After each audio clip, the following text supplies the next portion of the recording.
बनी इज़राइल में एक शख्स रहता था। उसकी बीवी बहुत खूबसूरत थी और वह उससे बहुत मोहब्बत करता था। अचानक उसकी बीवी का इंतकाल हो गया। यह सदमा उसके लिए बहुत बड़ा था। वह रोज उसकी कब्र पर बैठकर रोता रहता था। एक दिन अल्लाह के नबी हजरत ईसा अलैहिस्सलाम उधर से गुजरे।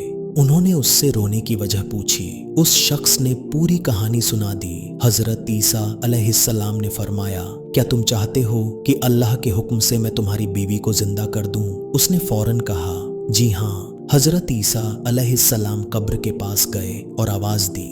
कब्र फटी और एक हबशी गुलाम बाहर निकला जिसके जिस्म से आग के शोले निकल रहे थे।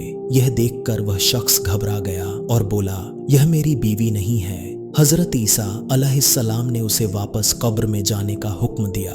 फिर दूसरी कब्र की तरफ गए। अल्लाह के हुक्म से कब्र फटी और एक औरत बाहर आ गई। वह शख्स खुशी से बोला, यही मेरी बीवी है।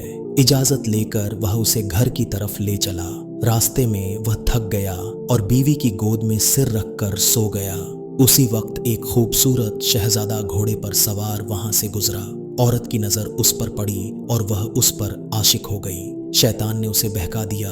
उसने अपने शौहर को सोता छोड़ दिया और शहजादे के साथ चली गई। जब शख्स जागा तो बहुत परेशान हुआ। पीछा करते करते वह वहां पहुंचा। उसने कहा, यह मेरी बीवी है। औरत बोली, मैं इसकी बीवी नहीं, शहजादे की लौंडी हूँ। इसी दौरान हजरत ईसा अलैहिस्सलाम वहां आ गए। उस शख्स ने कहा, रूहुल्लाह, क्या यह वही औरत नहीं जिसे आपने जिंदा किया था? आप अलैहिस्सलाम ने फरमाया, हाँ यही है।